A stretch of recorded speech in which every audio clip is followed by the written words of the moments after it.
Atma here. I know it's been a little while since I did some videos, but holiday season and all, and I was doing the Steam Showdown ones, but I figured I'd come back in doing a couple deck techs here. I'm going to do kind of a twofer.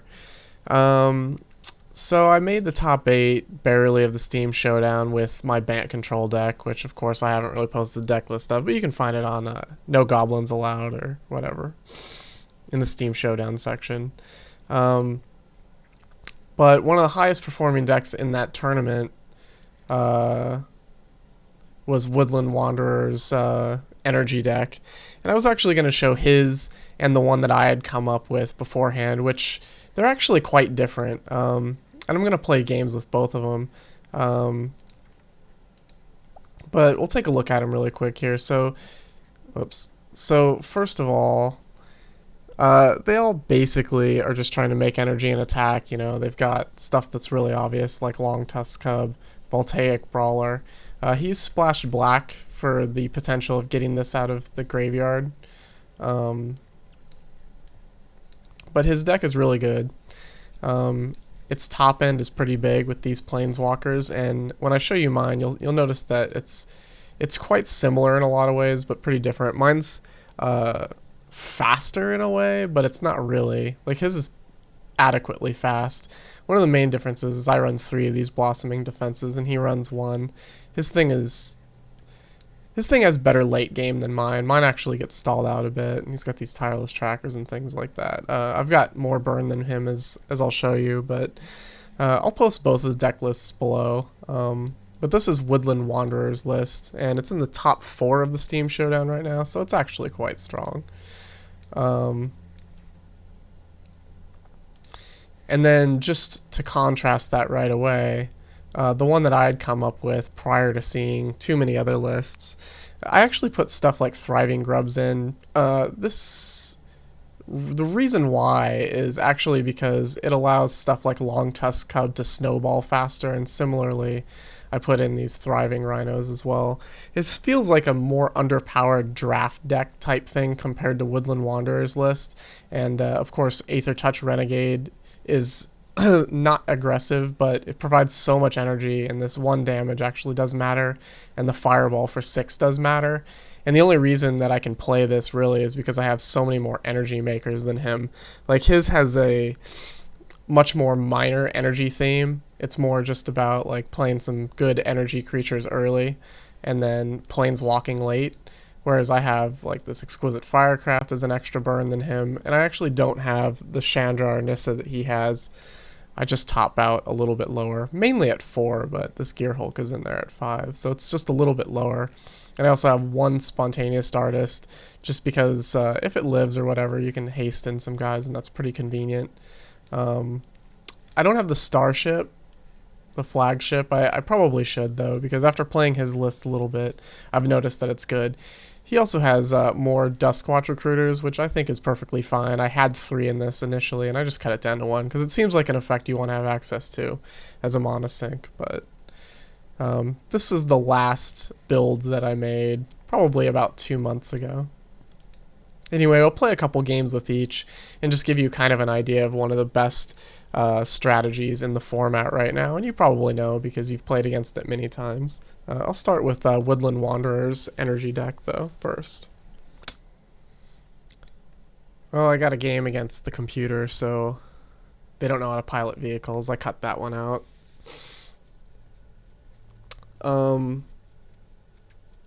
You might ask, like, what do I think is better between WoodlandWanderer's energy, which I'm playing now, and the energy deck that I had come up with? And you know, do I really think that, you know, my strategy is better? It's just different. Like I said, mine's a little bit better with these Longtusk Cub draws, because I can just provide 2 energy from more sources. But his has much better late game. You know, because we can both hit the same kind of walls sometimes after some board wipes, but he has ways to like get back at planeswalkers and things like that. Mine has some amount of trouble beating things like 6 mana Chandra, but he just has 6 mana Chandra, so he can do a little bit more as the game progresses. I think games in his deck where he draws his one of Blossoming Defense are games that are very difficult for him to lose. Because he just has, you know, all he needs is one backup for a Longtusk Cub, really. Like, this one dies. The next one won't.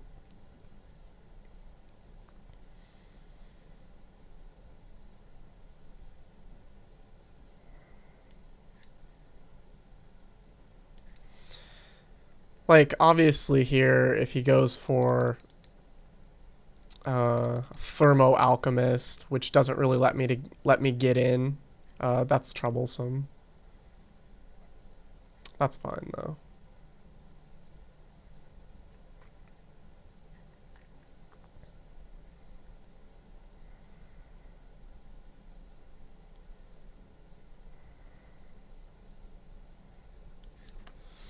I think we just let this Lathnu Hellion die, because he'll block the Longtusk Cub to prevent me from creating energy.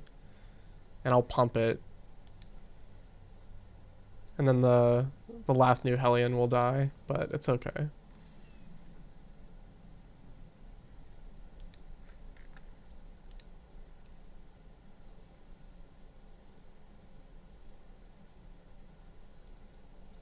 Because getting 4 damage in and killing his guy is reasonable. It's almost like we just traded Lathnu Hellion for this Abbot of Carol Keep. Fiery Temper. And we wanted to save this Blossoming Defense for this exact situation.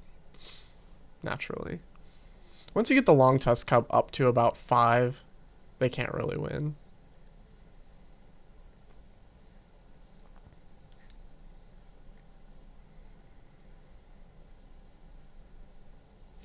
We'll just play this, and we won't pump the Longtusk Cub because we want to see what he targets first. If he targets this thing, we want to give it hexproof. If he targets this thing, we want to give it 2 counters. That's why this spot for him is so difficult.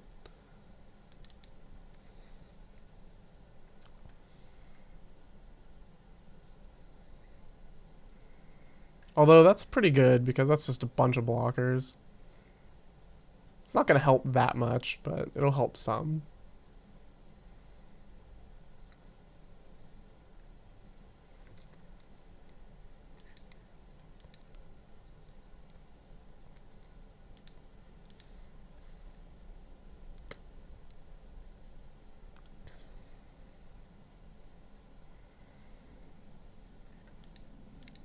Best strategy here is to just harness lightning this thing. Net an energy, save the guy, save the energy.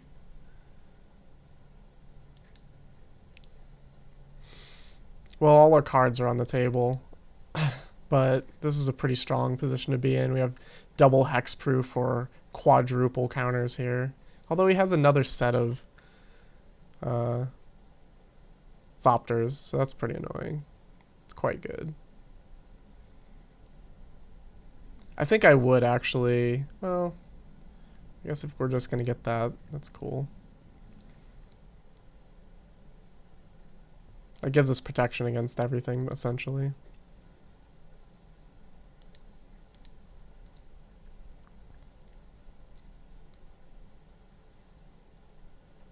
Blocks there, blocks there.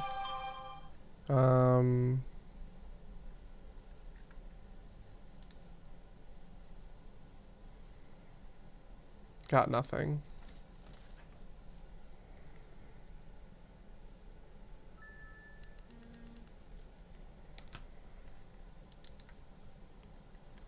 If he was to have another Whirler Rogue or Pia and Nalaar, which I guess is more likely since he traded that off pretty quickly, it wouldn't be a big deal. It would just be simply annoying.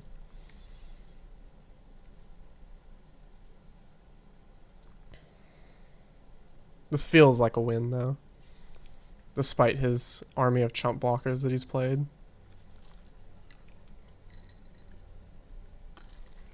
I think he's got a plus here to find something, because that ain't enough to kill something.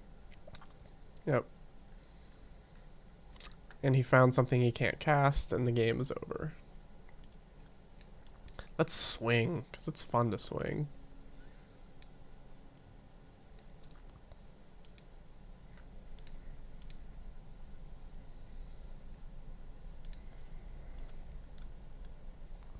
Alright, I'll be back for game 2. We'll see how it goes. Game 2, and I've switched over to my version of the deck. Once again, not to say it's better. In fact, I think it's probably worse, but it is different. It's different enough to highlight in the same video to show that you can just put good energy creatures and harness lightning and vehicles in a deck and you're just good to go. You'll notice that this has some of the same cards as the Woodland Wanderer draw from last game, but it doesn't have Longtusk Cub, which is a pretty huge deal. Well, there's a Longtusk Cub. I think that'll do it. Although it's the same dilemma with the Longtusk Cub. If he has a blocker, I won't be able to save this Lathnu Hellion. We're also going against a better deck this time, I think. Thopters is fine, but, I mean, red-white, probably vehicles is certainly better. Sometimes I like to play Thriving Grubs first, just because I can use that energy on Longtusk Cub when I play it next time. And he's already got, like, he had the play this time, so we don't have quite the aggressive start when we're on the draw, and he'll probably have a second creature out, and he'll probably just be able to kill the Longtusk Cub. But once again, like, I have 3 Blossoming Defense, but I didn't draw one of them, whereas he has 1 Blossoming Defense, and I drew it that last game, so it was just pretty much perfect. Minus, you know, the fact I didn't have vehicles or anything, but it's perfect enough.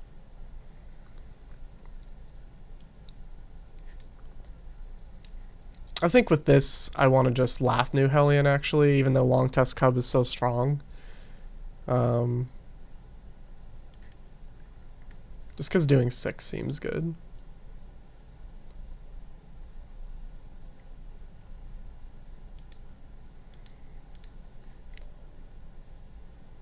I'm not going to use this because I still want to save it for Longtusk Cub. Harness Lightning, sure.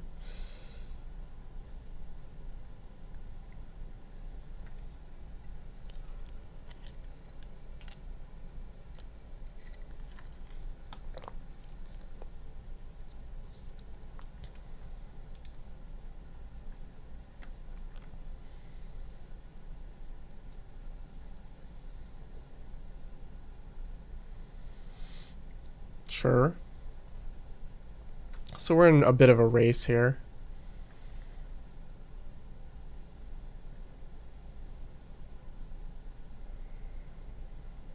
It's a race that we are losing currently.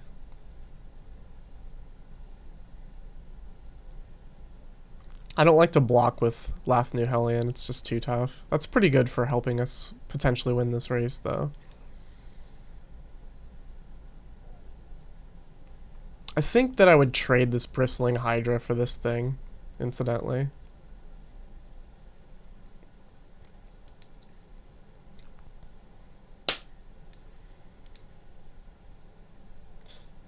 Like, if he just had another creature to pilot this thing, which is likely, it's just pretty rough.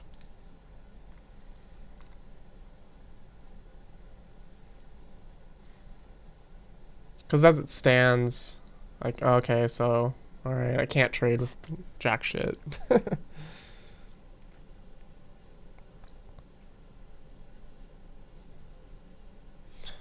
Yeah, he can just throw away Selfless Spirits now. So 7 here, we go to 4. If we crack back, we can do... Actually, we just have game if we don't... Yeah, my bad. Sometimes it takes a second to process it, especially when I'm talking, but yeah, he's just dead.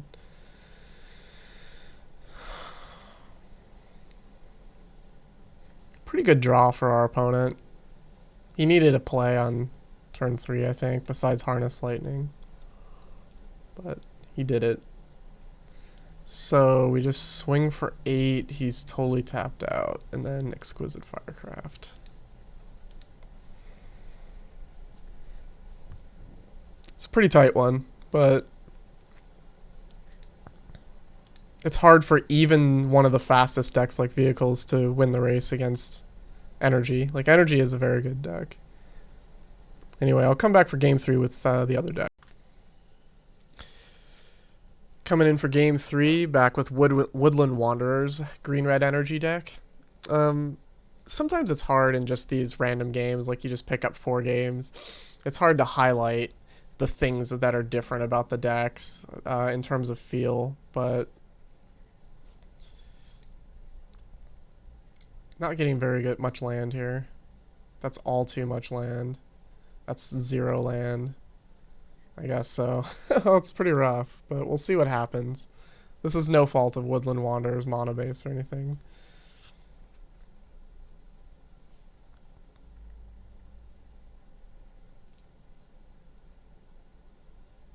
But what I was going to say is that, you know, you kind of want to show off, you know, his Scrapheap Scrounger element and things like that when you're trying to compare 2 decks. But if all I do is play 4 games, you know, I may not get to show you exactly what the differences are, which is unfortunate, but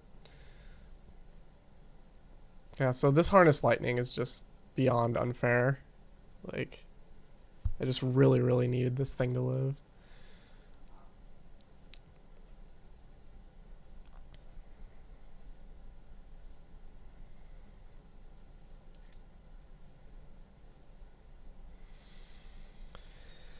But to talk about that further, like Scrapheap Scrounger, you know, it dies. Like, this thing's already in the graveyard, so being able to have a vehicle out and still access the Scrapheap Scrounger to pilot it to, like, attack this Planeswalker, everything. Which, by the way, like, Bristling Hydra without Trample, I'll never be able to kill Nissa.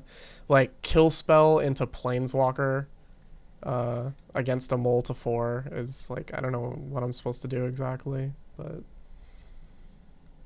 I basically need like running Fleetwheel Cruisers to get by this wall.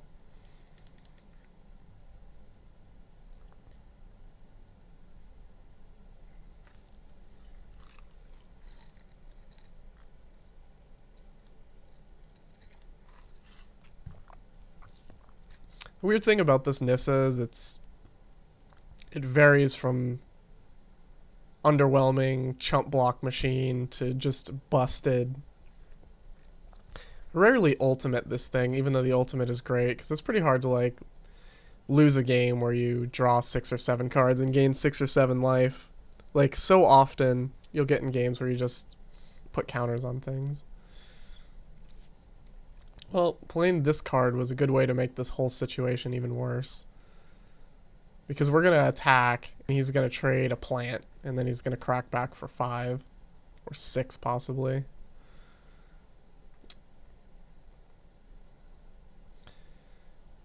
I should just leave this game because it's not winnable, and we're just wasting time on this video.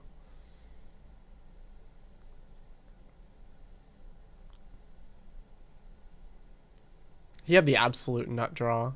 Like, kill spell into this Planeswalker, into Tireless Tracker with the fucking double clues. It's nuts.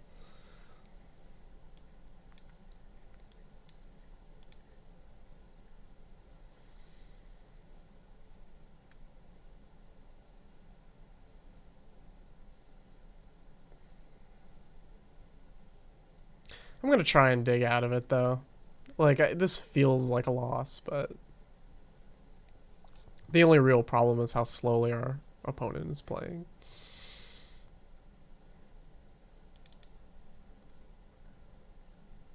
I basically can't trade either of these things for this Tireless Tracker. I've got to incentivize him to keep it on defense and just draw all the cards in the world until he completely overwhelms us. I mean, I think inevitably he'll just play something much stronger than this Nissa and we'll lose the game, but hasn't quite happened yet.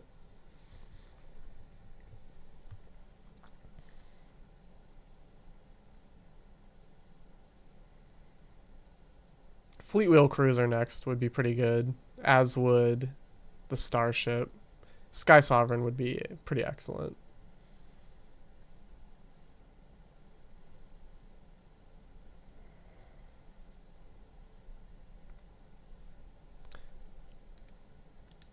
I really dislike that our opponent is going against a almost unlosable situation, but he's taking so many seconds of this video thinking of ways to just win anyway, even though he can't lose.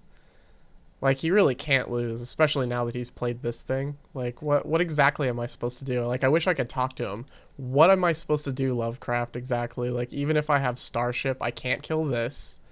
I can kill this, but I can't kill your chump block machine. You'll have 3 chump block. Like, there's nothing I can do, so I don't know what his deal is. Like, he's just wasting time.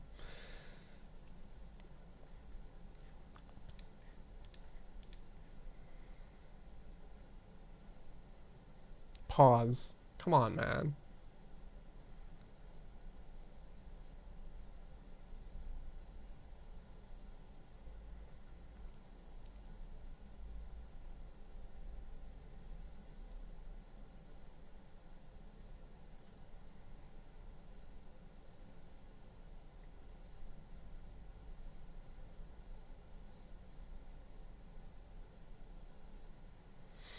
Well, it's gonna make us lose our energy. That's fine.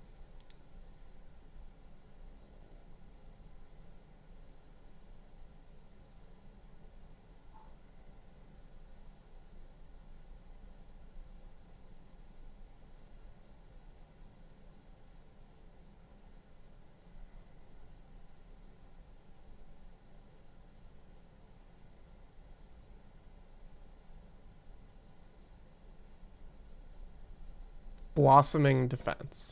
I'm gonna leave. This is pointless. Guy's too slow. See you in game 4. Alright, back for game 4. I'm back on my deck. I don't want to...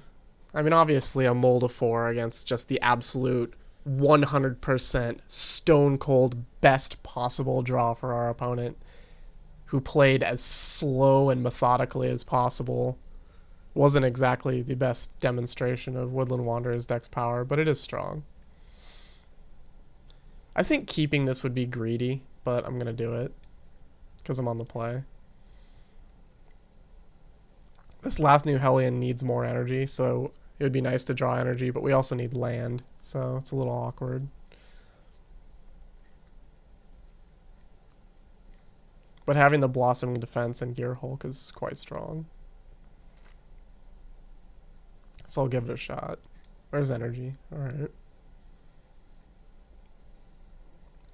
Often I'll just play the Lathnu Hellion and ride it till she bucks me, rather than pump like Thriving Rhinos. I kind of just like using these guys to give energy for other things. I do make them bigger in some cases where I don't really have a choice, but Lathnu Hellion presses the advantage a little bit more.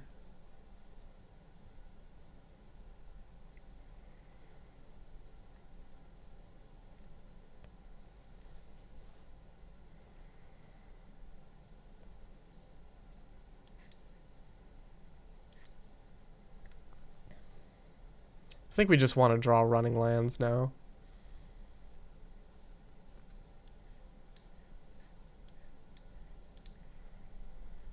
But see, this is what I was saying, is this is one of the differences between me and Woodland Wanderer's deck, is if he had a hand that had Lathnu Hellion and some of the other stuff that I had in my opening hand, but didn't have this Thriving Rhino, like, he wouldn't be able to draw this Thriving Rhino. He'd have to draw to Vontaic Brawler or something to keep this Lathnu Hellion going. It's much harder for him to keep Lathnu Hellion going.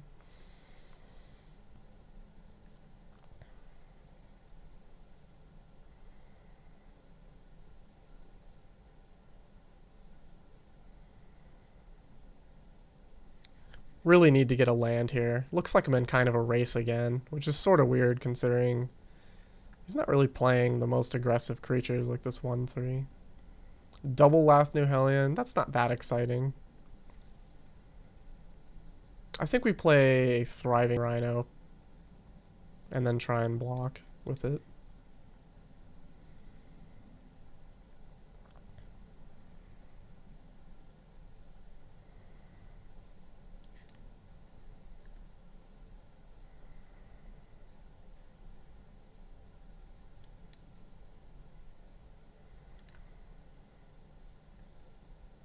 See, that's pretty good. Like, you keep this Lathnu Hellion alive, and you can offer a trade with this thing, which he probably won't attack with unless he can kill this Rhino anyway.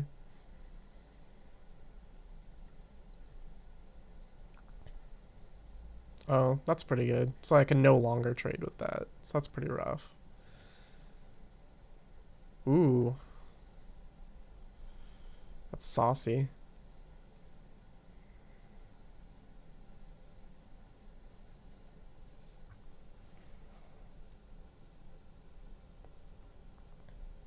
Strong amount of land needing now.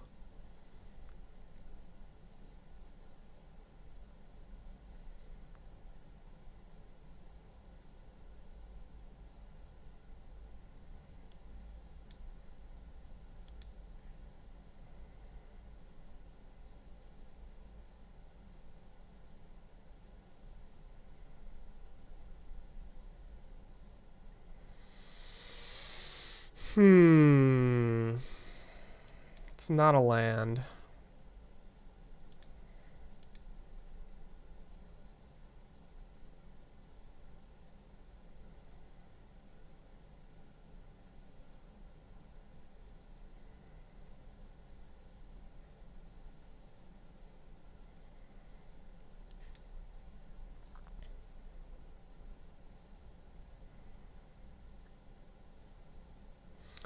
This is a pretty challenging game.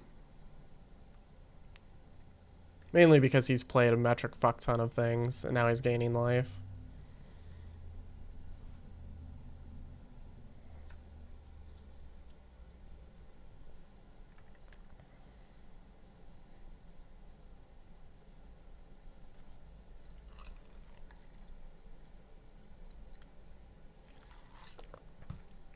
One disappointing thing is I haven't really been able to demonstrate the thoptery nature that this deck can, or the, I'm sorry, not the thoptery, but the vehicle-y nature of this deck.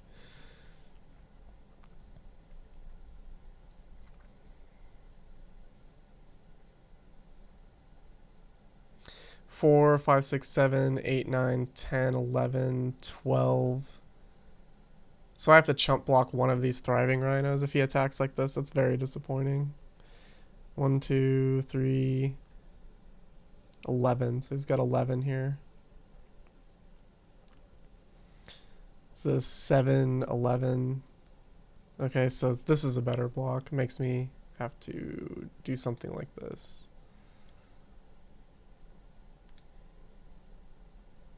I want to draw a card, though.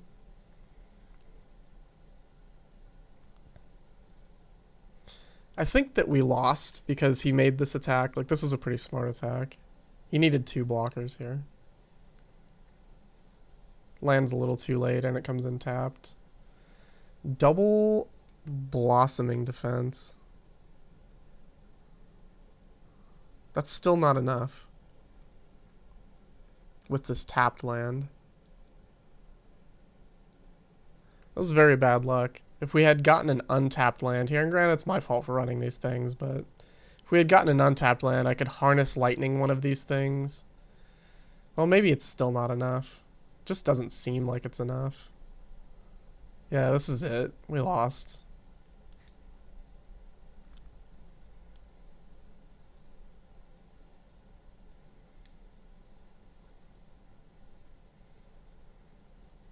I think,